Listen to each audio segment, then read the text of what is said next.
welcome to a special edition of Southbridge Street Live. I am here with Father Gary Janak, who is the pastor, and how do I say it officially, of the Cathedral of Our Lady of Victory. Thank you so much for joining. So you guys have a really special event coming up. We do. So I would love to talk to you about that. And this is the John Michael Talbot concert that is coming up here February 21st at the Our Lady of Victory Cathedral. The center, huh? The center. Yes, the Cathedral Center, yes. Right. At 7 p.m. At 7 p.m. So before we talk about that, and I've got you kind of in the seat, I thought it would be really fun to just ask you a couple of questions because, you know, I've known you for several years and I'm a member of the church, but there's some really fun stuff that I thought would be kind of neat. And so, you know, one of the things was what is one thing that most Victorians outside of our church community don't know about you? And so I thought we could start with that. What do you think, Father Gary? Sure. I think the older I get, the more I like quiet and solitude, and so I really enjoy running. I don't know. Some people know that because they see me on the streets running in the early morning hours. But I've enjoyed that training for marathons, and I'm getting ready for the half marathon next weekend, next Saturday here in Victoria. For the Citizens Run. Yes, against cancer. A cause really dear to my heart. And I like it, the fact that it's money that stays local to help our people that are receiving treatment from cancers of all types right here in Victoria. So I like to run, I like to exercise, I like to bike. People, again, see me. They sometimes worry about me on the streets, but overall it's okay. But it's really interesting because I get to talk to people, and sometimes I go in my clerics with my collar and I ride to someone's house to visit them, and I go run errands on my bicycle when the weather permits, and that's been fun. People can kind of see priests in a different way. And so running, exercising is very therapeutic for me. It's a form of spirituality. Oh, absolutely. Absolutely. And then I enjoy reading. I enjoy really the quiet. I love going to the water.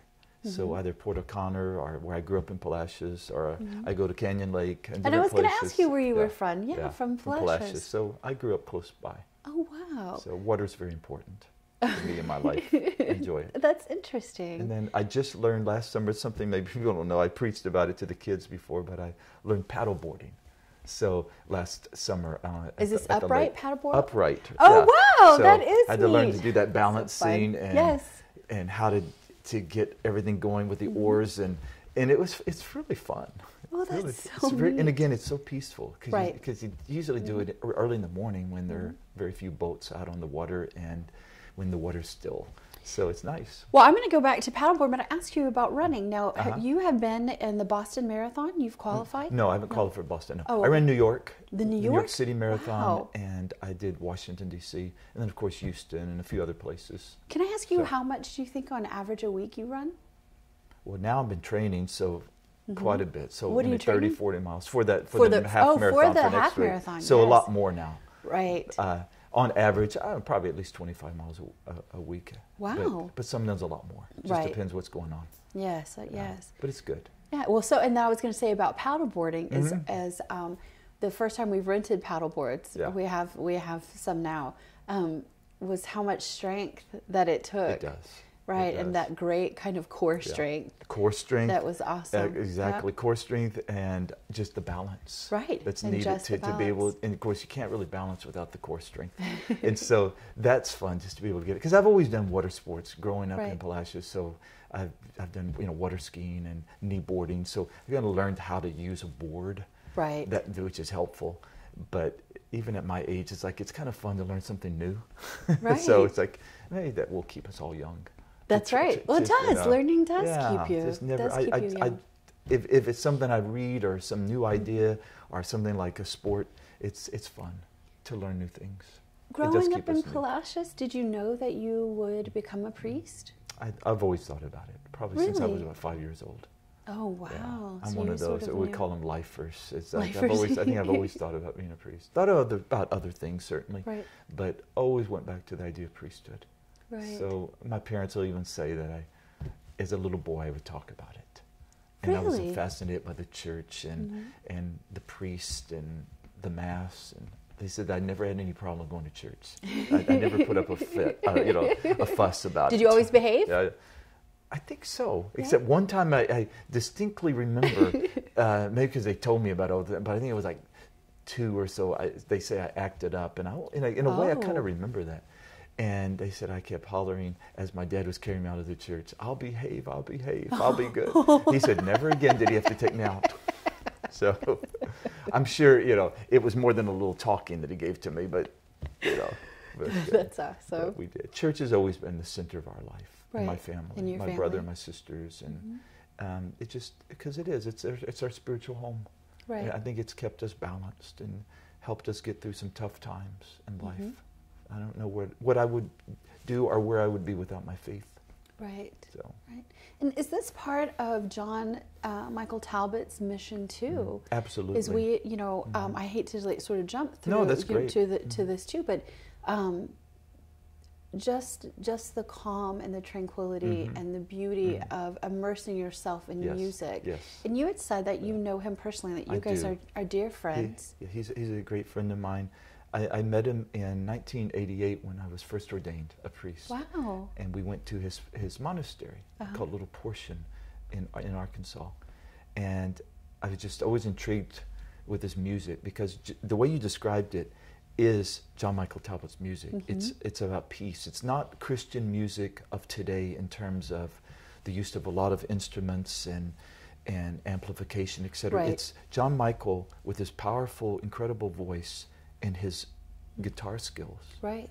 And that's what it is. Right. And sometimes he's done albums with background singers, etc. But when he does these kinds of things that he's going to do next week, Thursday, at the Cathedral Center, it's just him. And that's his mission. And that was always what was intriguing because his music always put me at a different level, a meditative level, because it's very, very soft. It's very intriguing. It propels one to kind of go deeper. Right. Right. And it's just so even his instrumentation, he has a couple albums in which he's just instrumentation, and it's just powerful. Right. His music. And we all should you all should know that he is actually a Grammy Award winner. Several Grammys. And Dove Awards, and he's recorded over more than 50 albums. Wow. He just has a new album out now.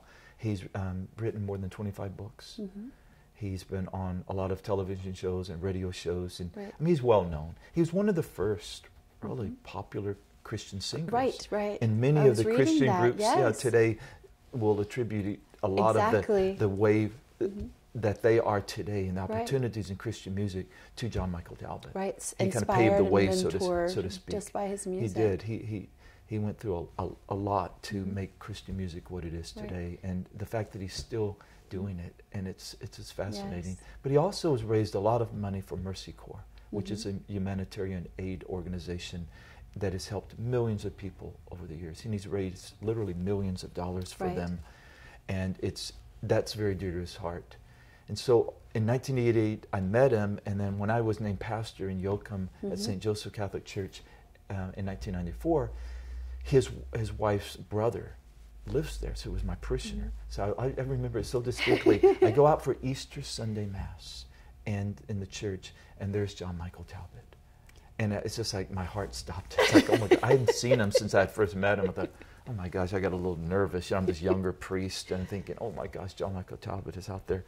Couldn't have been nicer. Right. It could not have been nicer.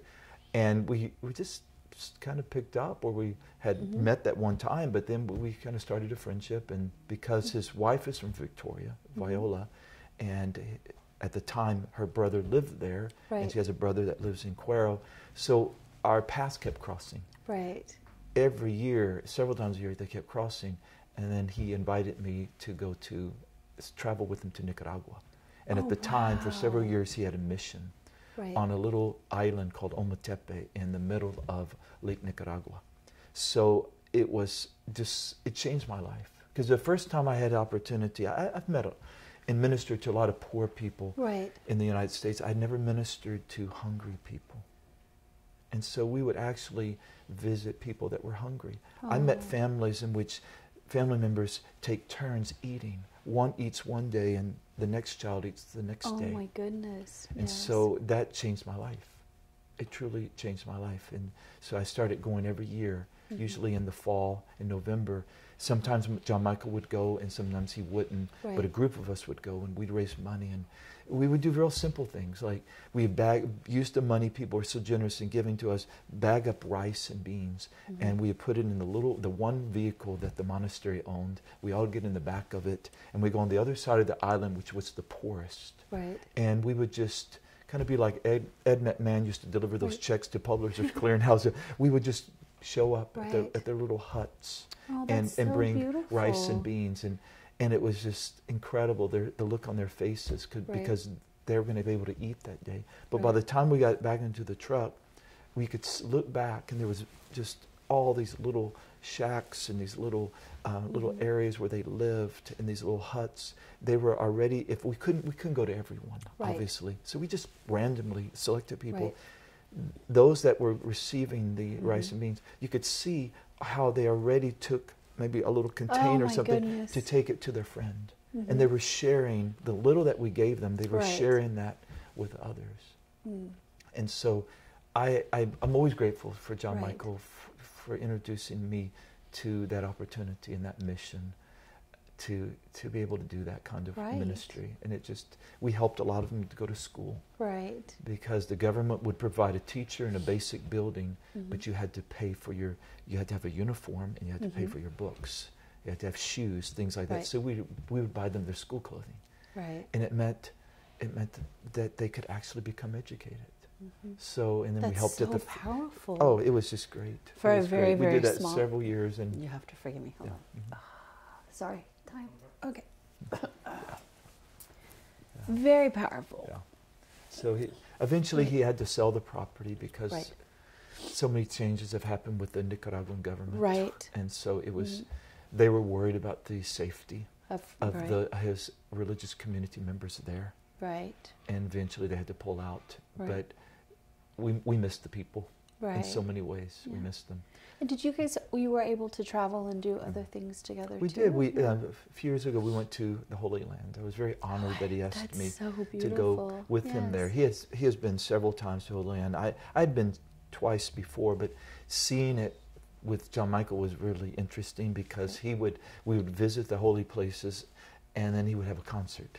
Right. So his beautiful music, Holy is His Name, and all of the famous songs that he has written that many, many churches use in their worship services, Catholic and non-Catholic alike, to be able to hear those songs there in the land of Jesus. That was incredible. That is and we spent amazing. Several days together. He gave us a retreat.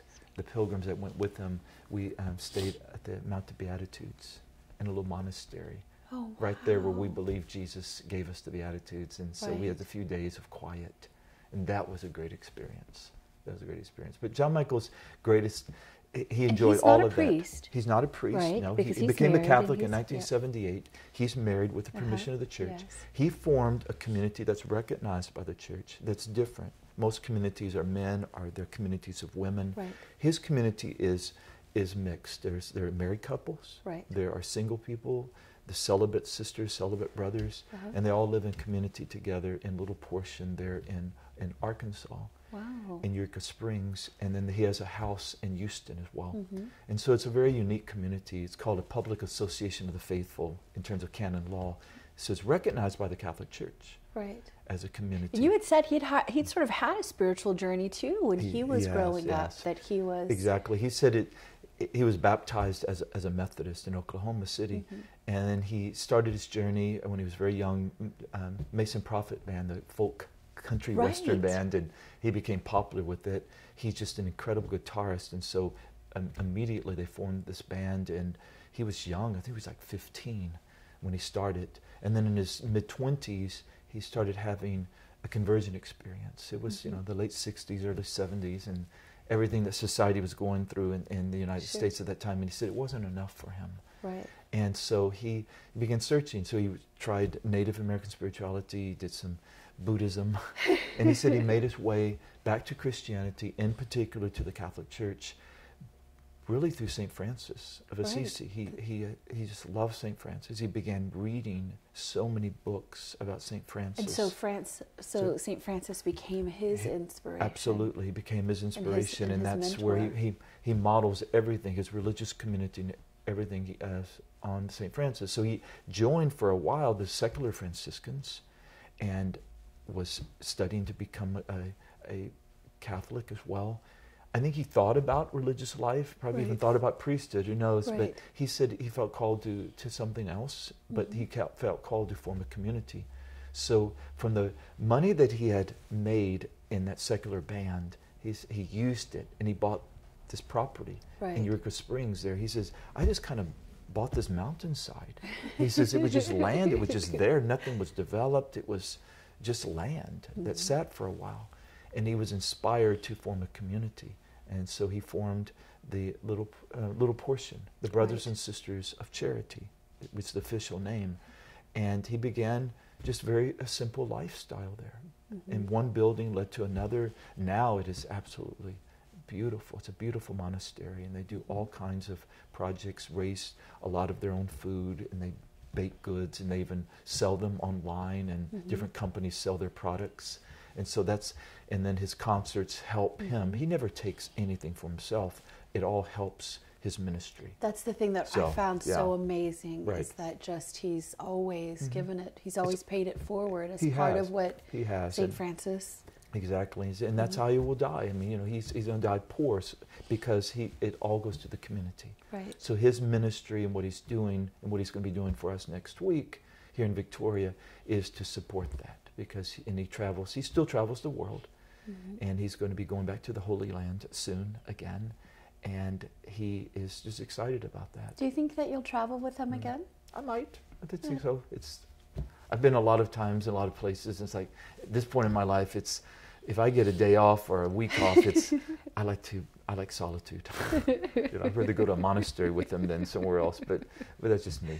But he is just really not slowing down too much. But he's also having to face the future, as all of us do, saying, you know what, I am getting older. Right. He says, I don't know how long I can keep doing this. And so I'm just so glad he's coming back. It's been a good while since he's been here in the Victoria area. So it's going to be fun to have him back. Well, this is very, very special. So I think the concert's going to be beautiful. He speaks from his heart. He sings from the gifts that God has given to him.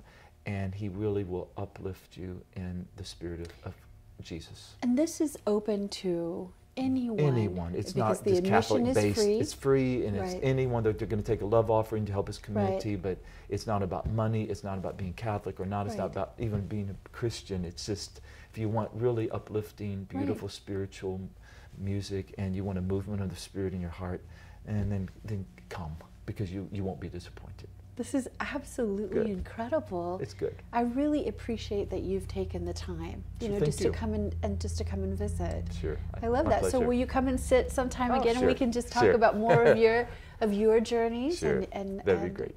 Yeah, and more of your story. Absolutely. Thank you so so the much. event again is John Michael Talbot. It is February the 21st.